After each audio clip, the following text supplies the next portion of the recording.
Voilà. Donc Muriel Atipo, voilà, qui est là avec nous. Ravi de vous retrouver. Vous êtes une fidèle de ce salon de l'entrepreneuriat. On est content de vous avoir sur scène. Vous êtes rayonnante, plein de pêche. Vous allez partir bientôt en Afrique, faire des conférences. Vous êtes à votre 3e livre, c'est ça? C'est bien ça.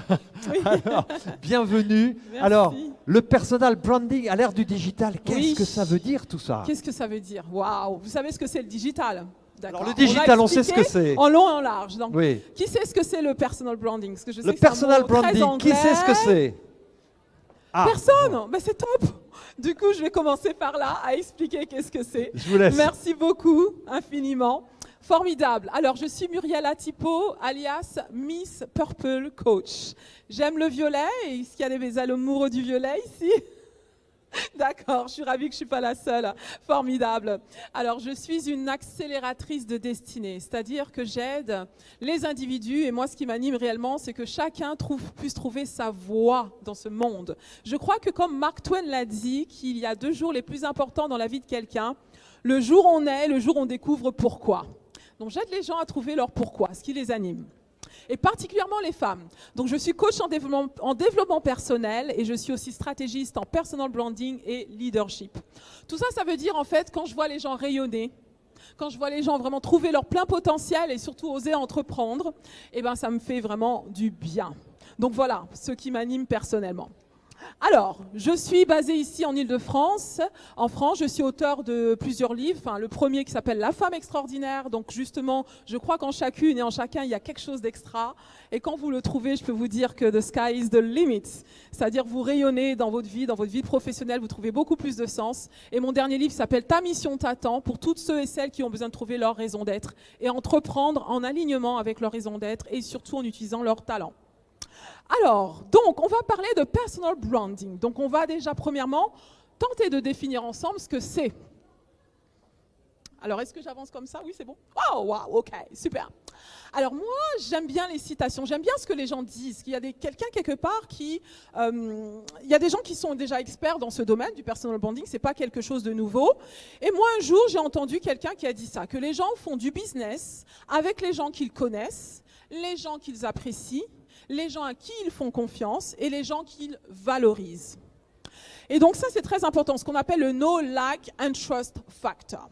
Donc pour ceux d'entre vous qui êtes entrepreneurs, si vous arrivez chaque jour à vous poser ce genre de questions, comment je peux me faire premièrement connaître, comment je peux me faire apprécier de ma cible, de mon audience, de mes clients, et comment je peux me faire que je gagne leur confiance parce que je suis crédible, parce que j'ai de la légitimité, et comment ils me valorisent, parce que vous voulez aussi que vos clients vous valorisent, parlent de vous, et vous voulez les fidéliser bien sûr.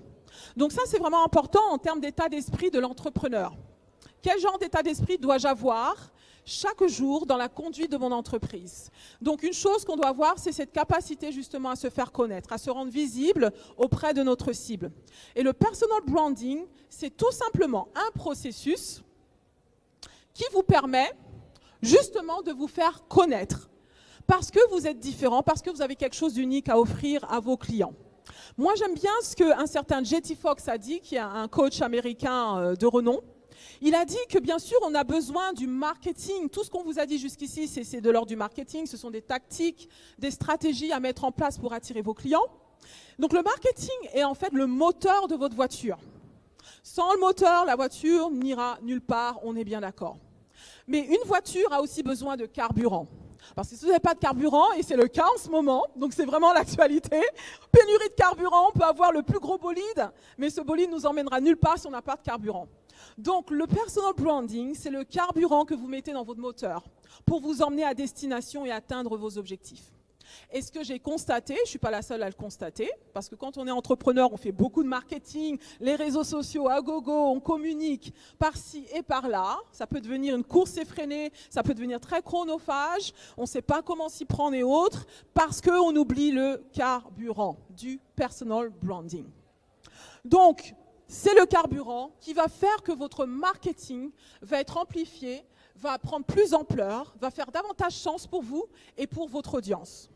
Ça, c'est vraiment important. Donc, le personal branding, c'est simplement du carburant que vous mettez dans votre moteur. Jeff Bezos a défini le personal branding. Il a dit, c'est tout simplement ce que les gens disent lorsque vous n'êtes pas là. Donc c'est une question de perception. Qu'est-ce que les gens disent de vous lorsque vous n'êtes pas là? Pourquoi vous choisirez-vous en tant qu'expert plutôt que quelqu'un d'autre? Qu'est-ce qui vous rend unique? Et comment vous arrivez à vous démarquer dans votre niche et dans votre secteur? Vraiment, le personal branding, c'est une question de perception. Donc vous voyez que finalement, le personal branding, ce n'est pas seulement pour les personnes célèbres, hein, ce n'est pas pour les politiciens, mais c'est pour tout un chacun d'entre nous en fait. Parce qu'on a toute une perception, il y a toujours quelqu'un quelque part qui a une opinion de nous. Mais des fois on ignore ce que les gens pensent, ou on n'ose pas le demander, ou on en a conscience, mais on ne l'utilise pas forcément de manière stratégique et intentionnelle. Donc il y a deux types de personnes, des personnes qui ont conscience de leur influence, qui ont conscience de la perception qu'ils ont et qui n'en font rien, et il y a des personnes comme moi, qui en ont tout à fait conscience et qui l'utilisent de manière stratégique et intentionnelle pour faire avancer justement leur business. Donc tout simplement, on est tous une marque, même si personnellement on n'est pas à vendre, je n'ai pas une étiquette de prix sur ma tête, mais ce qu'il faut comprendre, c'est que les gens vous achètent vous avant d'acheter vos produits et vos services. D'accord? Est-ce que vous êtes d'accord? Qui est d'accord avec ça? Que je sais que des fois, ce n'est pas tout le monde qui est d'accord. Les gens vous achètent vous. Exactement. Alors je donne un exemple. Je vais vous donner un exemple personnel parce que je peux parler que ce que je fais. Hein. Voilà. Donc moi, en général, quand je vais quelque part, on me remarque. On est bien d'accord. Okay?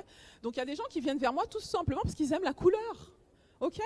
Et ça, c'est une couleur, c'est ma couleur en fait. Je ne le fais pas exprès, j'aime la couleur violet. Donc ne serait-ce qu'une couleur. Les couleurs, en fait, sont le langage du subconscient, selon Carl Jung.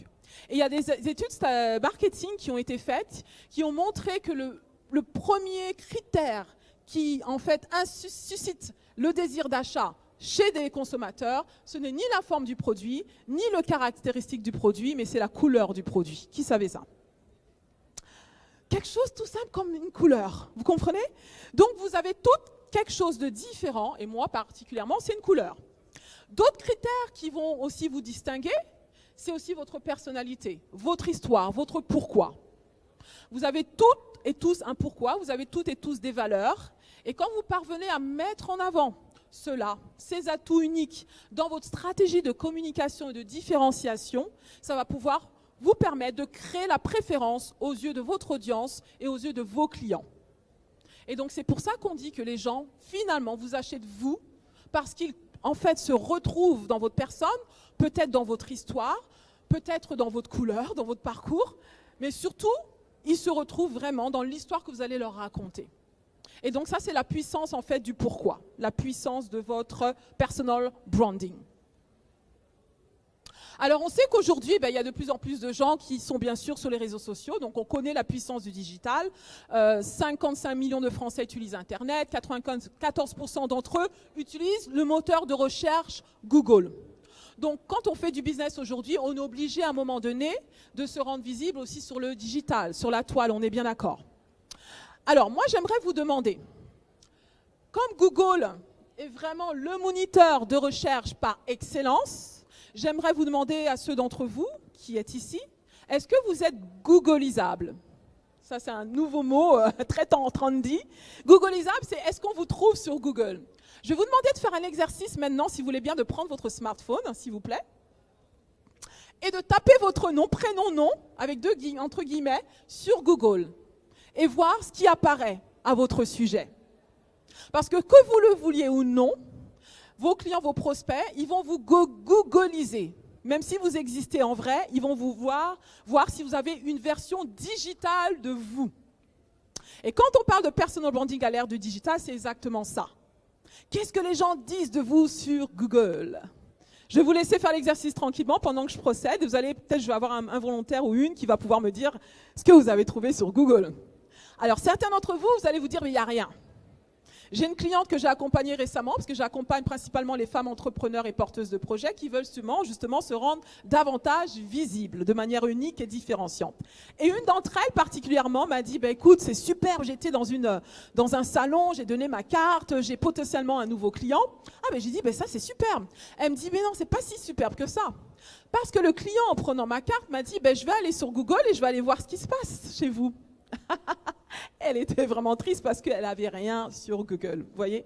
Donc potentiellement, le fait de ne pas être sur Google, ça peut nous faire perdre des opportunités d'affaires. Alors, est-ce que madame, je suis dans la salle, là, je profite. Est-ce que madame, vous avez trouvé votre prénom et votre nom sur Google? Oui, mais je le savais déjà. Vous savez déjà. Donc vous êtes bien réel sur Google. Super. Alors, Est-ce qu'il y a quelqu'un d'autre? Madame, vous êtes trouvé, Qui vous? d'autre? Tout à fait. Tout à fait. Donc vous êtes là, sur Google. On en dit beaucoup Super. de bien, j'espère. Oui, bien sûr. Superbe. Madame, vous êtes trouvé? Monsieur, vous êtes trouvé? Oui, Oui. je me suis trouvé. Mais Vous vous êtes trouvé sur Google. Donc vous existez. Si vous êtes sur Google, c'est que vous existez. Formidable. Donc c'est première chose, exister sur Google. Comment je viens sur Google? Je pense que vous avez beaucoup de conférences qui vous l'expliquent. Un minima, soyez sur les réseaux sociaux, profil LinkedIn, d'accord. Si vous adressez aux professionnels B2B, même B2C, ayez un profil LinkedIn, franchement, qui vous met en valeur. Soyez sur Facebook. Donc ayez au moins 1 ou 2 comptes réseaux sociaux. Si vous pouvez avoir un site, c'est encore mieux. Après, si l'information que vous voyez sur Google ne vous correspond plus parce que vous avez changé de carrière ou autre, faites en sorte de mettre à jour les informations qui sont sur Google. D'accord. Donc ça fait partie aussi de vos stratégies de personal branding. Premièrement, être visible et ce qui ressort de votre profil, que ça soit en cohérence avec l'image que vous voulez donner aux autres. Sinon, il faut la modifier. Petite question, Oui, quand même, dites-moi. j'ai une petite question. Oui. Est-ce qu'on peut facilement supprimer des informations par rapport à ce que vous disiez Oui. on change de métier, mais on aimerait bien que le nouveau métier ne soit pas impacté par l'image qu'on pouvait avoir auparavant. Ah ouais, Est-ce que mais- c'est possible? Ça, c'est difficile. Moi, ça m'est arrivé parce que quand je suis revenue en France il y a de cela 5 ans, parce que j'étais en Angleterre pendant 14 ans, je suis revenue en France, j'ai commencé à entreprendre en Angleterre. Donc là, j'avais les casquettes d'entrepreneur, donc sur les réseaux sociaux, ça reflétait cela. Mais quand je suis venue en France, j'ai voulu trouver un job juste pour commencer. Et quand j'étais dans un rendez-vous d'entretien, je me rappelle, pour un boulot de commercial, la patronne me dit « Ouais, formidable, j'ai regardé vos profils et tout, et je me rends compte que vous êtes entrepreneur. Donc, au lieu de vous proposer une offre d'emploi, un contrat, je vais vous proposer une collaboration. » Je me dis « Mince alors, c'est pas ce que je voulais. » Mais en fait, mon profil reflétait finalement le fait que j'étais dans une posture d'entrepreneur. Donc, ce que je veux vous dire, c'est qu'idéalement, d'avoir une cohérence entre ce que vous faites aujourd'hui et ce que vous reflétez sur les réseaux sociaux. Si vous êtes en transition, je sais que LinkedIn, c'est pas forcément évident parce que LinkedIn, vous avez peut-être votre statut professionnel actuel et vous voulez pas forcément montrer que vous êtes dans un projet. Donc, utilisez un autre réseau social, gardez-le tel qu'il est et peut-être faites avec Facebook, Instagram ou autre. Le temps que vous puissiez vraiment entrer pleinement dans votre projet à 100%.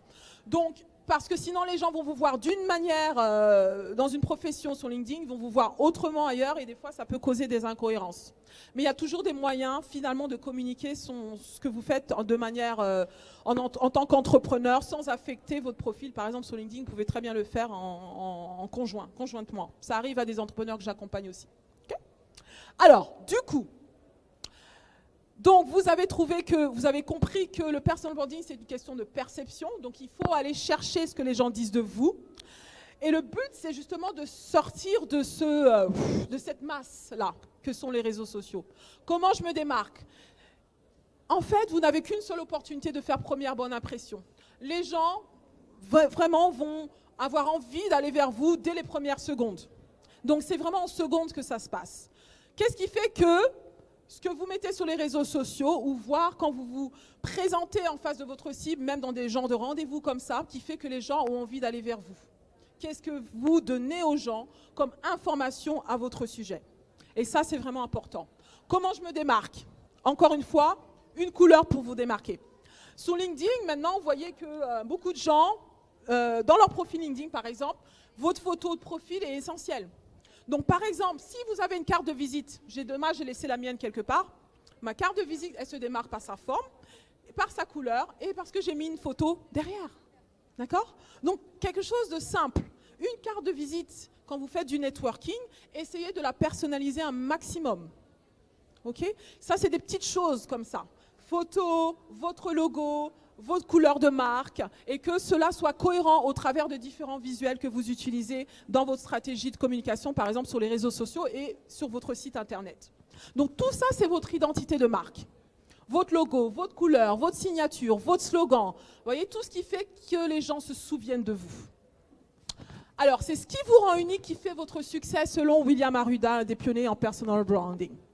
Des fois, on se dit « Ah, très atypique ». Moi, c'est ce qu'on dit de moi souvent. Ben oui, je suis atypique, mais en même temps, je suis vraiment moi. Donc, le but, c'est d'être vous. Ne cherchez pas à être un personnage. Mais soyez vous et soyez courageuse et courageuse, entre guillemets, d'être vous, parce que c'est ce qui va vraiment créer la préférence auprès de votre cible. Les gens vraiment aiment les gens qui sont authentiques. Donc, donnez-vous vraiment la permission d'être authentique tel que vous êtes, et vous allez voir, c'est ce qui va vraiment donner envie aux gens. Quand on parle de ce que vous avez d'unique, de quoi on parle réellement?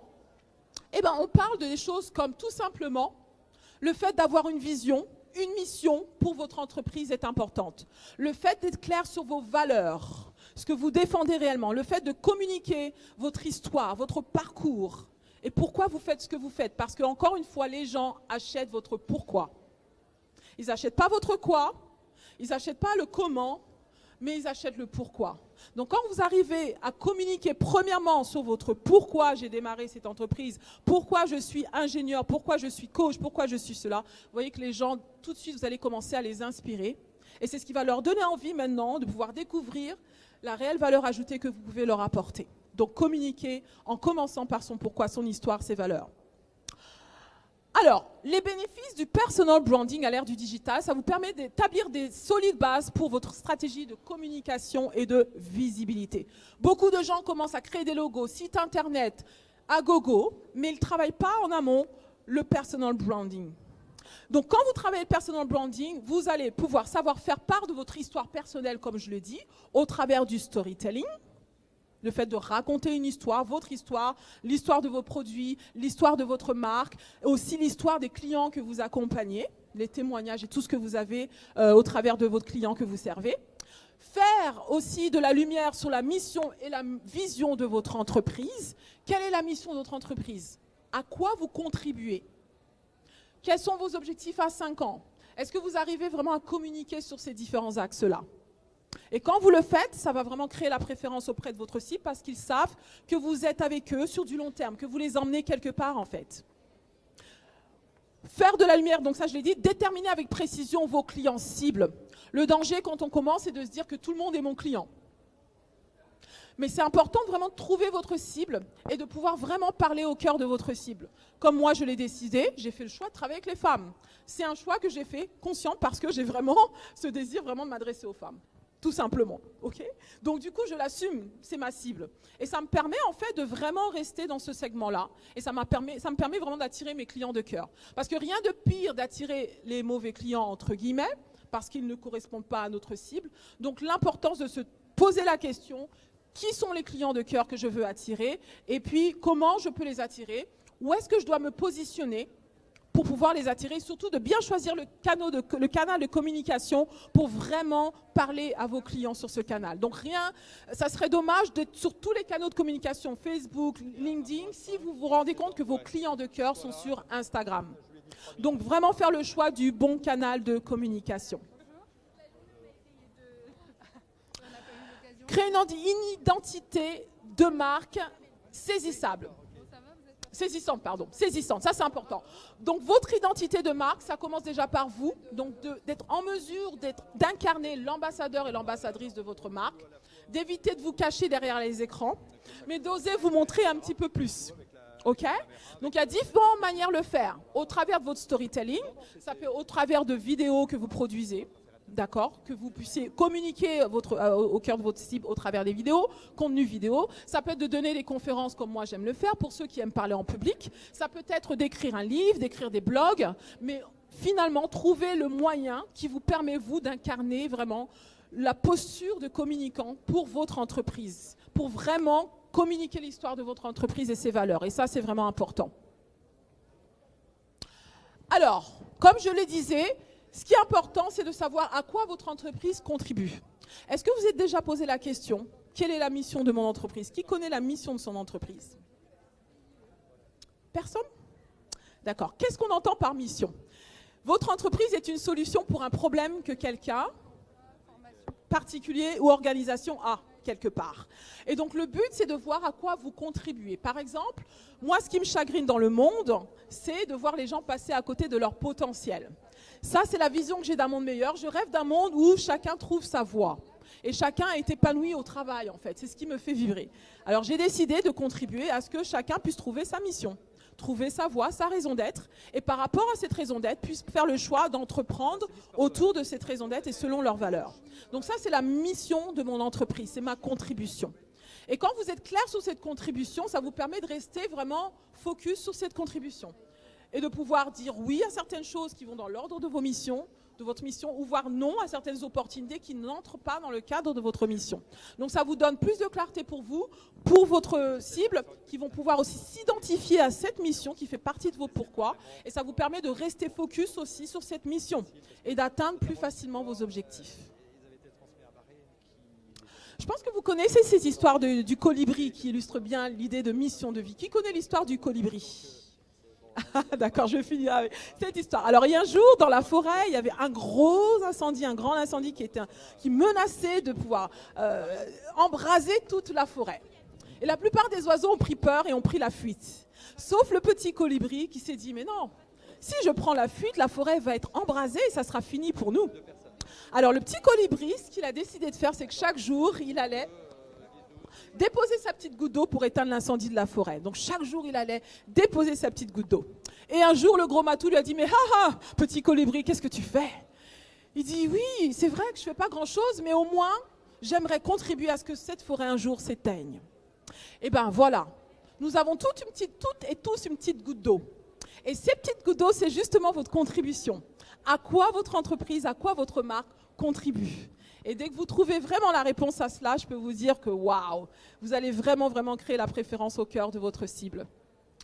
Et je vais finir avec le personal branding, concrètement, comment on y travaille. C'est un processus ING, continu, branding, qui vous permet de révéler votre marque personnelle, ce que vous avez d'unique et de différenciant, pour vous positionner, créer la préférence au cœur de votre cible. Donc la première chose dans ce processus, c'est apprendre à se connaître, comme se poser la question, quelle est ma vision, ma mission, qu'est-ce que j'ai comme talent unique, quelle est ma posture de communicant, qu'est-ce qui m'anime réellement, quelles sont mes valeurs. Donc tout ça fait partie de votre pourquoi, mon histoire, comment je la communique. Et donc du coup, comment ensuite se faire connaître, par quel canal, par quel biais, auprès de qui, de se poser ce genre de questions. Et finalement, pour se faire reconnaître. On veut que les gens viennent à nous plutôt que nous à eux. Comment je booste ma notoriété, comment je booste mon réseau, comment je crée du networking autour de ma marque et comment je crée des personnes qui vont être de réels contaminateurs du bon virus de ma marque. Et donc, du coup, ça, c'est aussi important. 3 processus, se connaître, se faire connaître et se faire reconnaître. Oupa! Alors, l'exemple de Richard Branson, qui est vraiment un exemple d'entrepreneur qui sait faire du personal branding. Il est donc à l'origine de la marque Virgin, une marque commerciale. Mais Richard Branson, quand il communique sur les réseaux sociaux, il nous parle de lui, de ses valeurs, de ses aventures. Il nous montre quand il a été faire le tour du monde en montgolfière, il a failli se scratcher et perdre sa vie. Vous voyez? Donc c'est un fou de la vie, un aventurier. Et c'est ce qui crée la préférence finalement. Donc tout ça pour dire que vous pouvez vraiment prendre plaisir à être vous, profiter de la vie et faire que les gens adhèrent vraiment à vos valeurs. Et ça, c'est le personal branding. Est-ce que vous avez des questions? Merci pour votre écoute. Mesdames, Messieurs, applaudissements s'il vous plaît pour Miss Purple, voilà, qui nous fait le plaisir d'être là. Voilà, c'est coordonnées Muriel Atipo, Miss Purple Coach.com. Exactement. Vous pouvez me trouver sur tous les réseaux sociaux, Instagram, Facebook, LinkedIn, WhatsApp. Et vous pouvez me retrouver au stand qui est violet, si vous voulez continuer la conversation avec moi. Merci beaucoup. Voilà, merci beaucoup.